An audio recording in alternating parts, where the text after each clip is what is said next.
sometimes getting editorial really depends on your connections, your label's connections, who you're signed to, and who knows who. Every single one of those playlist platforms that you're thinking of, all the third parties, all the phone apps, all of them, they use Playlist Supply to get their independent curator data. Basically, a real-time search engine, just like Playlist Supply was for playlists, but Booking Agent IO is a real-time search engine for talent buyers.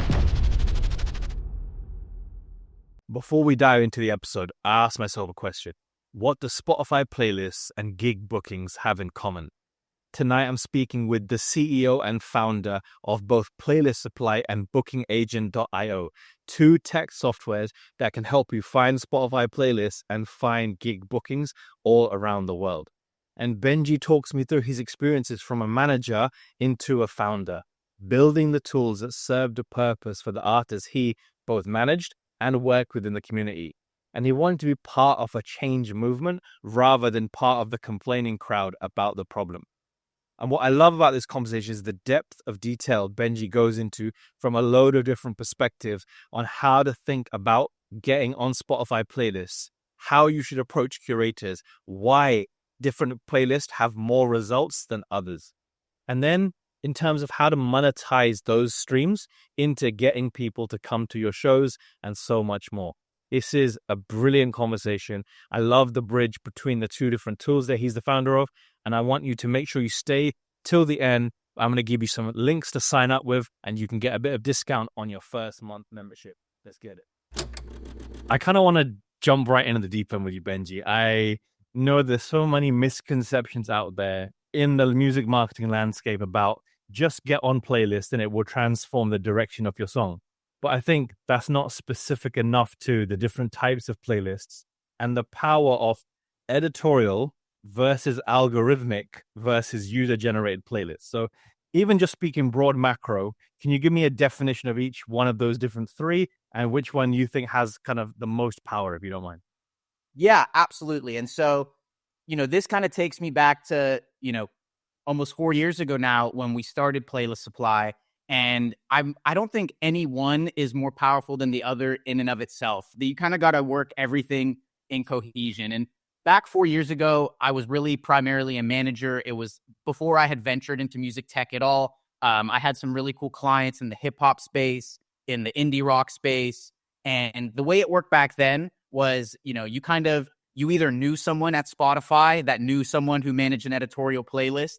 Obviously, there was pitching through the artist portal, but that's kind of a shot in the dark. And, for indie artists who might not have record label connections or who might not have a history as a manager or kind of deeper bandwidth to make those kind of connections directly to curators at Spotify, it's really a shot in the dark. And so that was kind of an exclusive set. And those editorial playlists, they're extremely powerful, but there's a reason when, Kendrick drops his new album, every single editorial playlist has GNX as the top track. That's not just because he went to his artist portal. You know what I mean? And so that's a misconception. And it's something a lot of artists and people at labels still talk about. Sometimes getting editorial really depends on your connections, your label's connections, who you're signed to, and who knows who. Obviously, there's people that submit through the artist portal. They get great results. But when you do that, the editorial curator is going to look at a whole bunch of stuff. They're actually going to look, okay, did this get any algorithmic playlists beforehand? Is this in any indie playlists? Or am I going to be the first person to playlist this track? There might be some curator who's like, yeah, I want to take a risk on this artist. I'm going to put them in my editorial playlist. But most of them, they want to see you in independent playlists first. They want to see you in algorithmic playlists first. And so back then when, the game was kind of go to the label, pressure them to get to the curator. Maybe I had a curator who I know in my cell phone and I would hit them up directly. There was always these third parties that kind of, they had their ways of getting into indie playlists and they had their ways of getting algorithmic playlists, but it was really a gray area. It was always like, okay, these guys might guarantee you some streams and it might be some middleman and you have to pay them a certain amount, but you never, got to see the playlists themselves. You never got to dig into the data.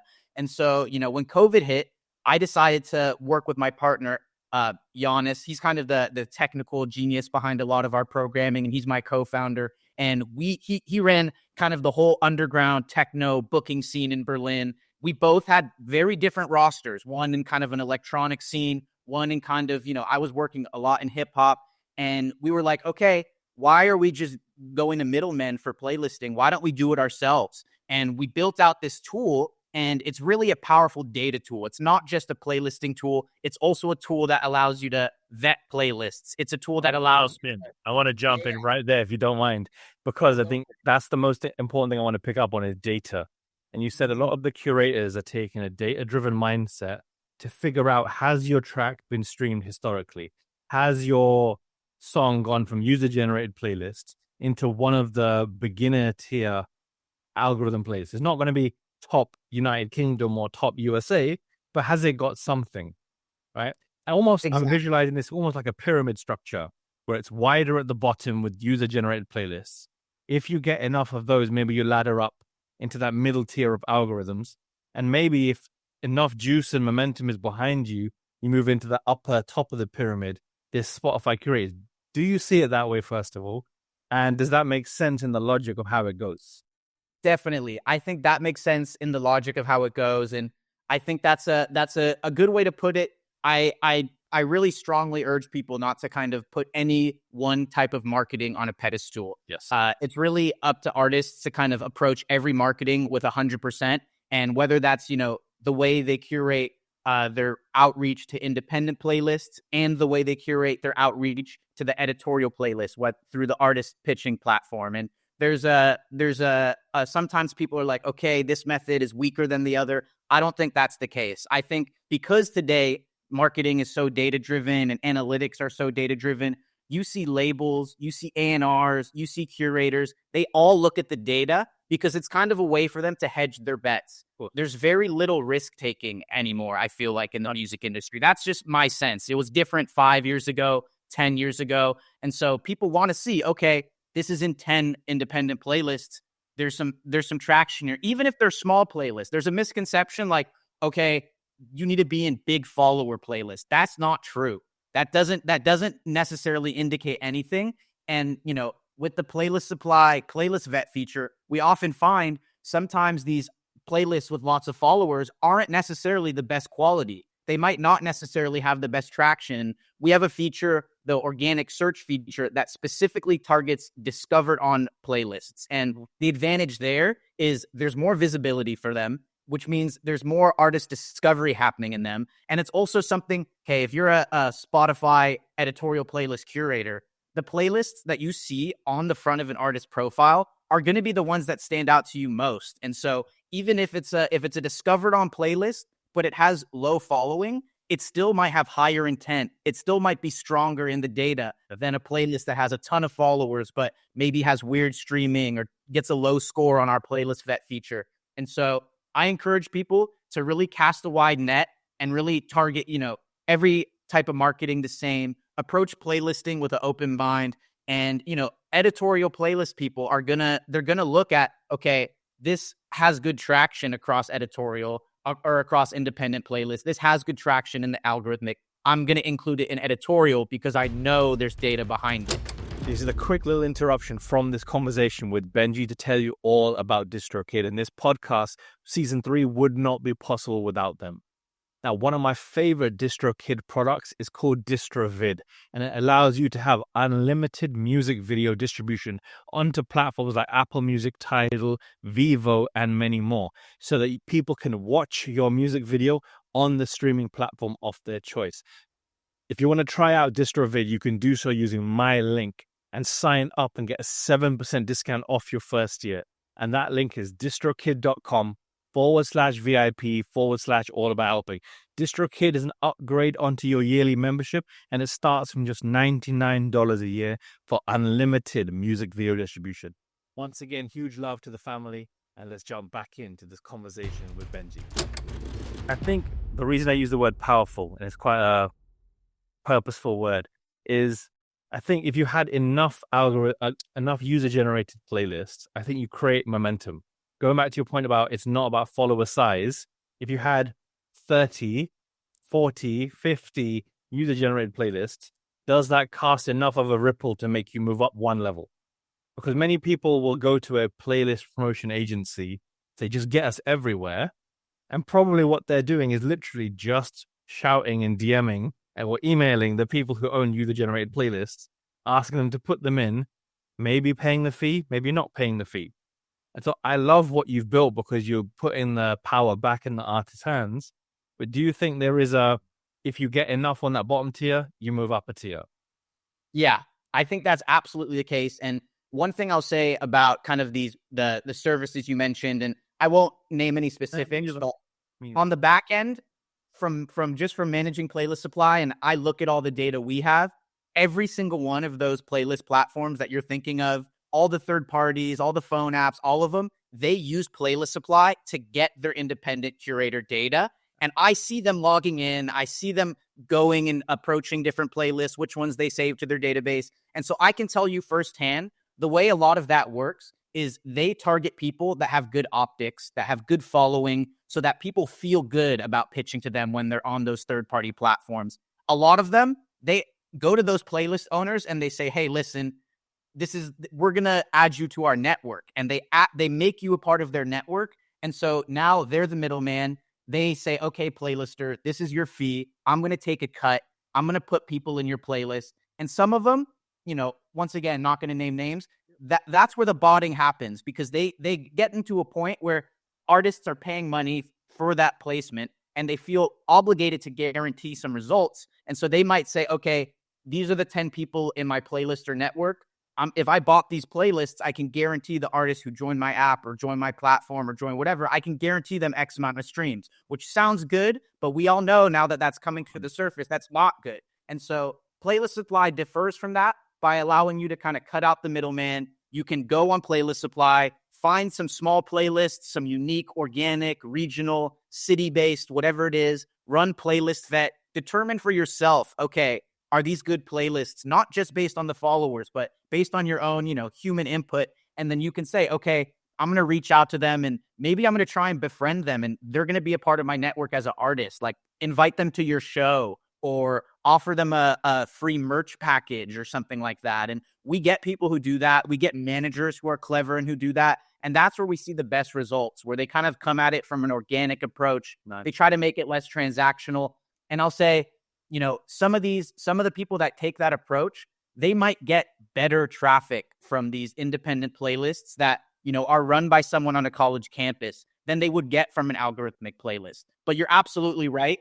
If you target a good range of independent playlists, and some of those independent playlists have good discovery, they've got good intent, they've got good traction, it's going to lead to more algorithmic playlisting. And something, just a basic strategy that when people hop on a call with us that we recommend to lots of artists is, okay, your song's coming out in a month. Put that song in a private SoundCloud link. Yes. Maybe put a snippet if you're worried about something getting leaked or something, and then go to these playlisters and outreach to them with a little bit of a snippet. And instead of it just being like, here's my song, it came out yesterday, I want it on your playlist, you can say, hey, I haven't shared this with anybody. Here's a sneak peek. I've got a show the following month, which I want you to be at. Let me know what you think. Like, it's still in the mixing process. It's like, I know you listen to a lot of music. You've got this dope playlist. Give me some feedback and kind of make it a little bit more organic and build up some pre-release playlisting so that when the song comes out, you've got a few people you can count on to add it on the day of release. And if you're on the day of release and you get, 3 or 4 quality independent playlists, that picks up and the algorithmic might pick it up. And then, you submitted to an editorial and they're seeing, okay, wow, this guy on day 1 got 5 independent playlists, got 1 algorithmic playlist. Let's give him a shot at the editorial. And so that's kind of what you were describing of that going up. I definitely, there's a misconception in the industry right now of, number one, but I'll just have to pay them anyway. And definitely another narrative of like, it's not just about sending it to them and hitting and hoping. It's about building these relationships so that every time you drop a release, you can like, hey, mate, how are you? Been a while since we caught up. The last song you heard me was a bit more R&B drill. This one's a bit more my new genre, Amapiano. Right? What do you think? And it's like, does it still fit your vibe, or do you manage in other playlists this could fit in? I'm all about, and I'm sure you are too, just about fostering people-to-people connections not just filling their inbox because they get hundreds a day. You got to stand out, 100%. And I'll take that even a step further. And something that differs Playlist Supply from a lot of these, platforms and third parties is you can kind of target social media and you can target some of these other ways. And social media is a strong one because there's kind of a proofing where if you DM a curator, you can see, okay, this is what their Instagram looks like. They're going to stalk your Instagram. And if you've got your socials up, it can be an easy slam dunk, and it allows them to kind of verify, like, okay, this is not just someone that that got sent to me that is transactional. This is someone that's actually working. I can watch their story a few times. I can see what's going on, and yeah, it's a lot of indie artists. They get discouraged by pay to play, and that's something that we don't necessarily tell people do pay to play. We don't condone that.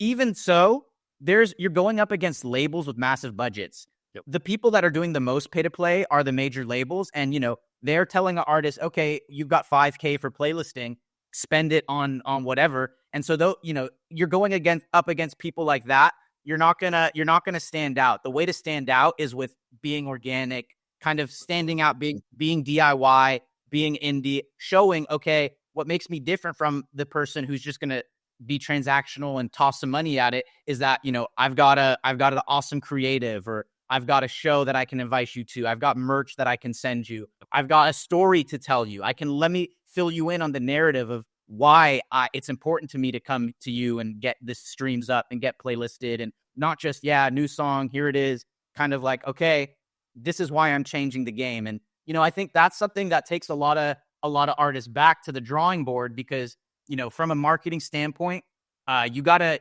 in this day and age, you really got to get creative. You really got to think about your narrative. Just because you're releasing a song, there's so many other artists that are putting songs out, and there's so much music going up on Spotify every day. And so you got to think, okay, why am I different? What really sets me apart? What's my narrative? And if you haven't answered those questions, there's going to be a lot of other hiccups in marketing besides playlisting. And so that's something that, I'm, and this is stuff that I'm, playlisting might seem like one fragment, but this is all game that we're happy to give out at Playlist Supply. We hop on calls, we have our blog. And so it's really a all encompassing approach. You gotta think of marketing as like a big net, not just like a small pinpoint kind of thing. Yeah. I think I don't hate the pay to play model either, because I think that everyone has a side hustle. If this curator has spent, years of their life building up an engaged community, like if they put you in their playlist, they're fairly confident you're going to ladder up a few thousand streams. A, they should get compensated for their work. But B, I think artists, they take away the accountability from themselves that I have to drive the streams for my own song.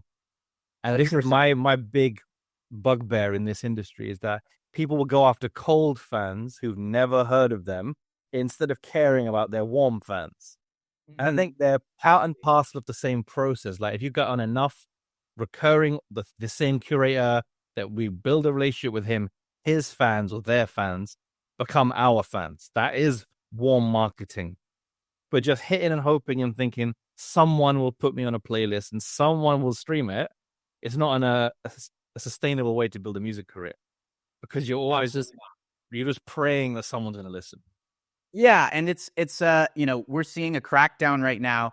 So something that separates Playlist Supply from a lot of other of the playlisting platforms is we're totally independent from Spotify. We don't use their API at all. And a lot of these services that use their API are obligated to follow their terms of service. And that terms of service cuts out pay to play entirely. And so you're putting your tracks at risk. You're putting your tracks at risk of botting. When people are getting paid to do playlisting, they have more of an incentive to boost the numbers on their playlist. And that's all stuff that, we have features that we put out to directly target that. We have Playlist Vet, which gives you a quality score on every playlist, so you can know if it's a good playlist. We have a similar artist search, which, like you said, it allows you to find, playlists that are working with similar artists. So there's more likely to be a warm audience. And it kind of changes the norm of, okay, high followers, I'm going to reach out to this guy. And so we're really trying to, our platform is bent on providing new ways, outside the box ways to utilize data and empower artists to, really do their own work and access data and strategize it in ways that labels have been doing for years. And after hearing this conversation, I hope you're going to take the opportunity to sign up for Playlist Supply.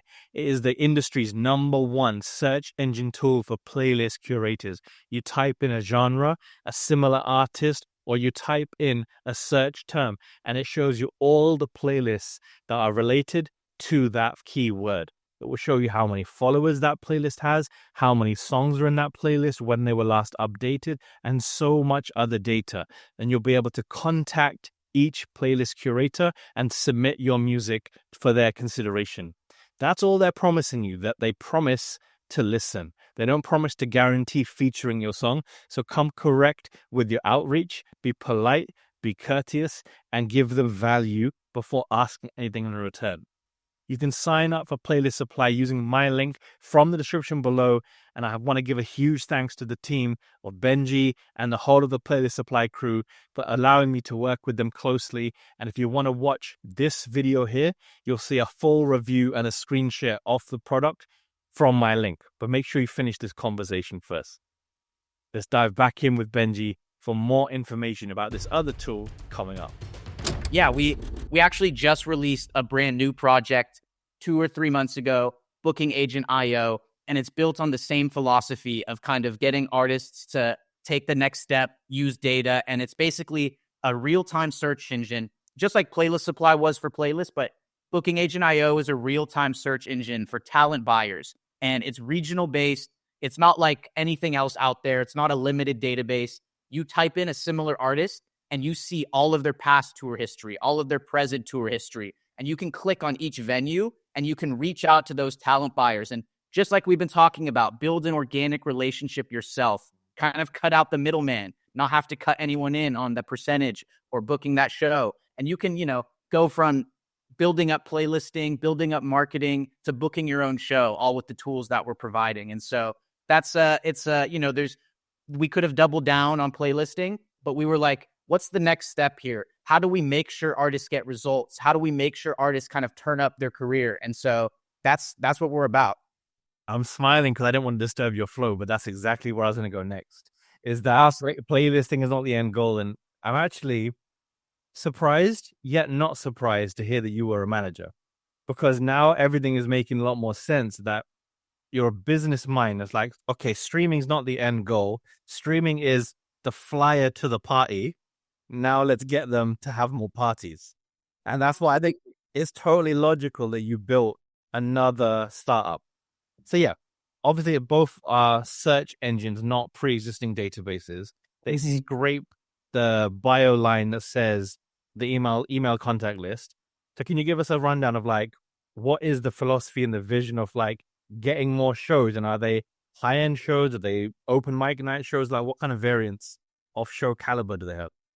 Absolutely. And yeah, I love you putting the manager philosophy together there. And yeah, like we came at both of these software tools with a scrappy mindset. And the DIY artist doesn't have a big budget, and so they don't have when I think about playlisting, when I think about booking shows, I'm not thinking about always greasing the wheels with some bread, because that's not how it worked when I'm developing an artist. There's no budget to do that stuff. That money could be better spent on that extra studio time for that extra track that makes the album. And you want to find creative ways to do marketing, creative ways to get in contact with people who book shows. And so Booking Agent IO, it's a similar philosophy.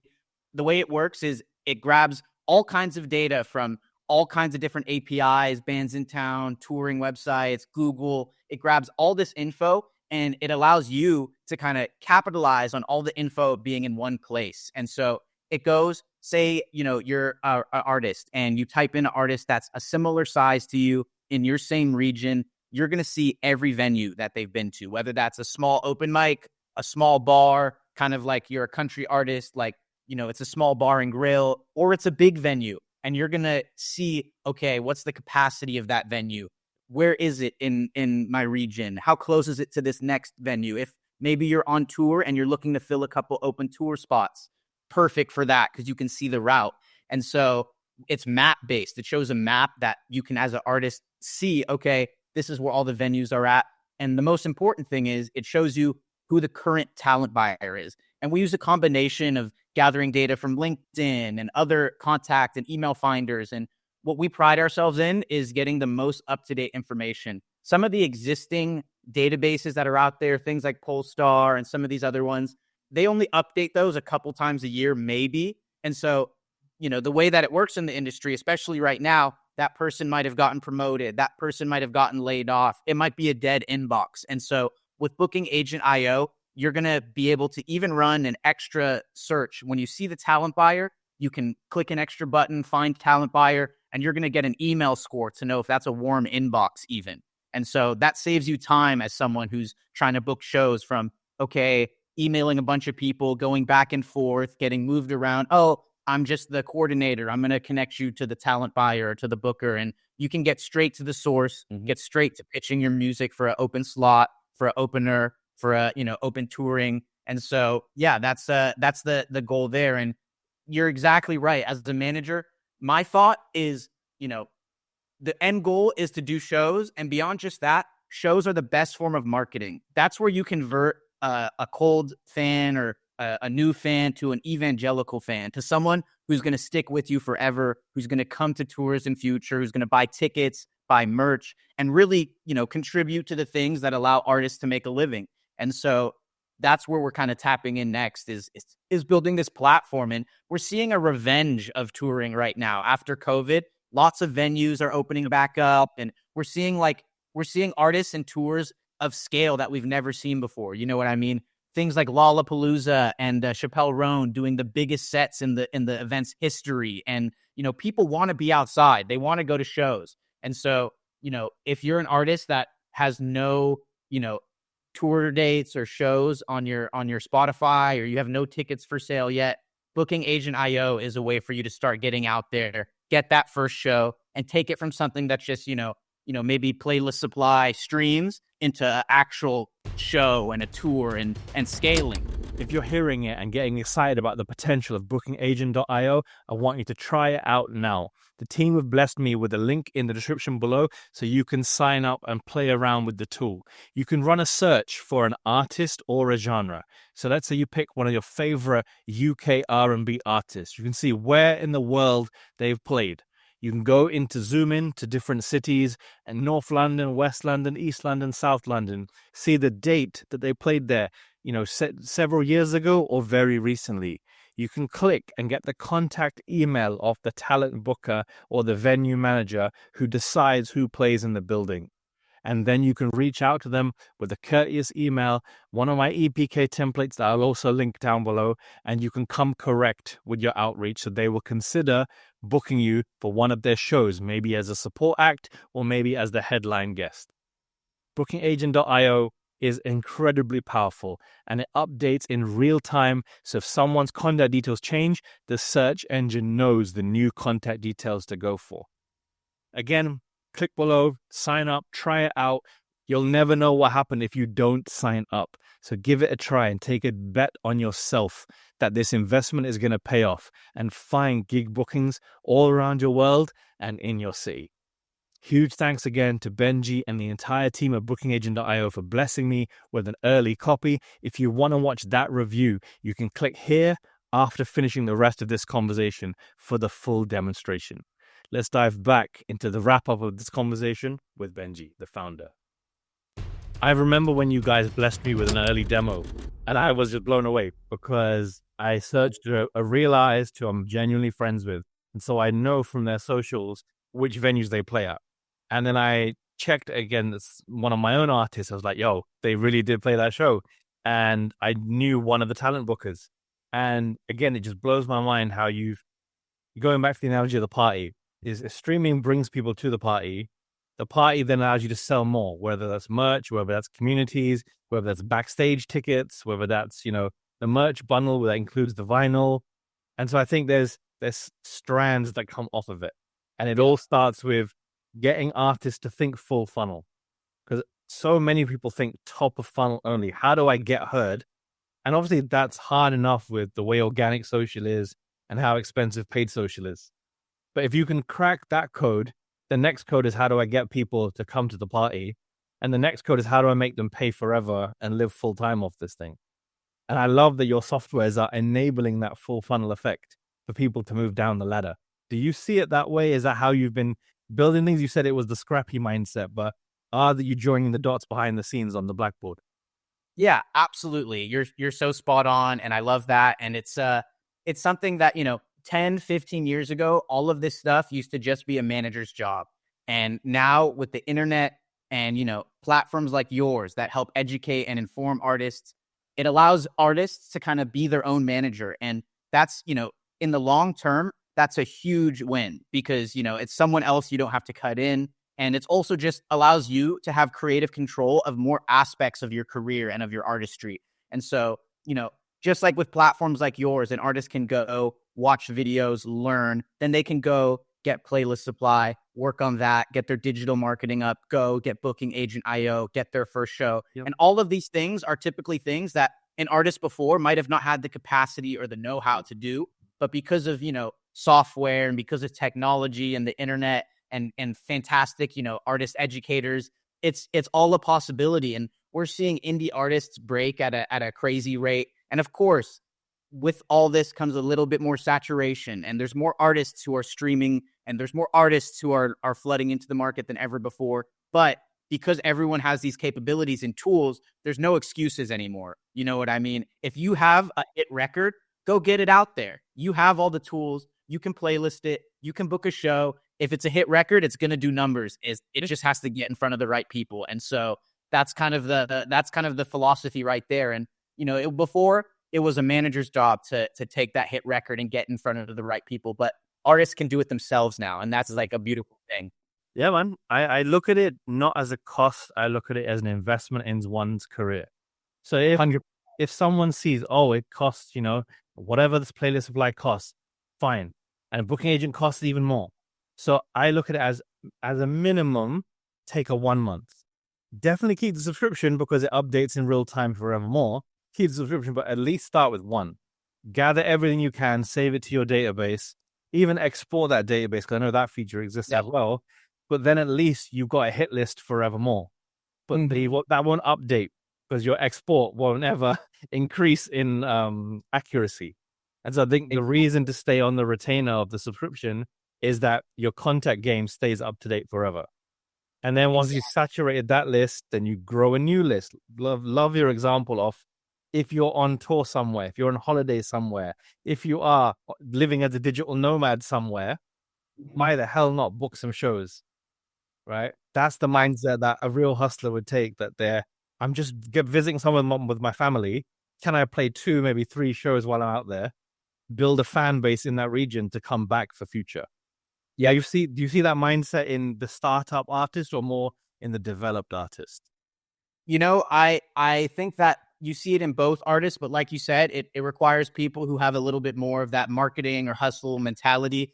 And it requires, thinking beyond just, oh, well, I'm not ready. You gotta be confident. You have to believe in yourself, and you have to, take all that risk in sending a few emails, which is not a lot of work and it's not a lot of pressure. And, the cost is not that limiting either. We talk to artists, and if you book your first show, that's going to recoup the money you spent in the first show. And so whether it's whether it's $20 for playlist supply, $50 for booking agent IO, these tools are the aspect that they provide used to be something that someone would take 20% of your career for the next few years in order to manage. You know what I mean? And when you think about it in that context, of course, you might be fronting a little bit upfront capital, but it's like under $100 to do both. You know what I mean? And you got some change left over to help, do whatever it is that you need in between. And beyond just that, it's like you said, we actively encourage people, try it for 1 month, export the database. There's lots of services out there which kind of lock you in and kind of make it more difficult. We actually pride ourselves in anyone that wants to set up a call with us to screen share and get extra tips. That's something that we're doing because we want to put artists on game. We want to see artists succeed. We want to see our users have success. And yeah, that's where we're at.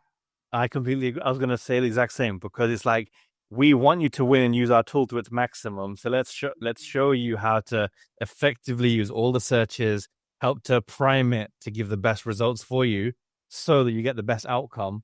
If $20 gave you an extra 10,000 streams, 1,000 streams, 100% that's worth it to me. If the booking agent IO fee got you one show out of 100 pitches, it's worth the fee tenfold. 100%. So I think it's that mentality of like, I'm going to invest in myself. Yes, it's a bit of cash, but I recoup it. Not always in terms of hard ROI from Spotify streaming, but just the career lift, the shortcut of time. Time is money. So it saves you 6 months to a year of your life to invest in a tool that then gives you a database instead of hundreds of networking events, manually writing down their business cards and never emailing them back. It's in one place. Like you said, I have templates for EPKs. I have templates for email pitches, and artists can take them for free in the description below. And it, like you say, it's a lot of artists I found, they don't discipline themselves to say, I will sit down for 1 hour and send emails. I've often heard artists in my own coaching community say, I need a virtual assistant to send some emails to me. I'm like, bro, you need to lock yourself in a room and don't leave the room. Don't leave the room until you've done it all. You don't need a VA. Exactly. And again, it's that mentality of just starting from absolute scratch. You have the tools you need to succeed, and you don't need to give away any part of your career to anyone. You can just build and create and make and record great music and then release it effectively. I think they marry up together, 100%. Yeah, no, that's exactly it. And I even encourage people, if you just jump onto both platforms and use them as research tools and you investigate your market and you look at the similar artists and you look at your niche and you dig into your genre and you see what's performing well, you see what the tour routes are, you see who's touring, all of that can inform your artistry too. When you're back in the studio, you can have, listened to 20 of the people that are performing best in playlists or 20 of the people that are performing best on tour. And all of that is so crucial as well. Beyond just thinking of it as how do I get myself ahead? You can think, how can I objectively go in these, learn from the data, the same data that the labels are strategizing, the same data that A&Rs and distros are looking at when they sign deals. And how can I use that to refine not just your marketing, but also your music and your content and your social strategy? And there's so many aspects of ways to get value out of it that are non-normative. And, you could find potential collab partners. And, Yes. Some of these curators could become your best sources of feedback. And there's so many angles to look at it. And I really encourage artists to, like you said, stop thinking of it just as transactional and think of it, okay, I'm taking this 1 hour to send emails. This is going to up my negotiation skill. And that skill is going to pay off forever. And so it's, if the VA does it, your skill doesn't increase, the VA skill increases. And so it's, you gotta approach it with a career mentality. And, it's, that I think that's the big thing that separates the artists I see kind of on the top end who get deals, who sign distro, who sign pub is, they're not limiting themselves. Facts. I absolutely love that. That is the perfect place I'd love to leave this. Where can artists check out Playlist Supply on the socials and the website, and Booking Agent IO on the socials and the website? Please feel free to give it a plug. Yeah, absolutely. So it's just playlistsupply.com, and we're at Playlist Supply on all platforms. And it's, for same thing, bookingagent.io, and same thing, Booking Agent IO on all social platforms. And feel free to hop on and shoot us an Instagram DM or reach out to us on email or wherever it may be. And we're always happy to hop on a call, hop on a screen share, show you exactly how both of our products work and how they can implement into your strategy. Huge love, bro. I appreciate your time. Thank you for guesting in. That is a wrap on this conversation with Benji Stein, the founder of both Playlist Supply and bookingagent.io. I'm gassed to hear his perspective about how streaming can directly impact your venue bookings around the world. And it's a smart way to make money as a creator by building the audience and then telling them where they can hear you live. If you love this conversation, make sure you sign up for one of the two tools. I've linked the sign up URLs down below in the description, and tell Playlist Supply and Booking.agent.io that you are sent by the All About Helping Musicians podcast. We'll be back next week for the finale of season 3, and then we're going to take a little break for Christmas, but then start the new year with a bang for season 4.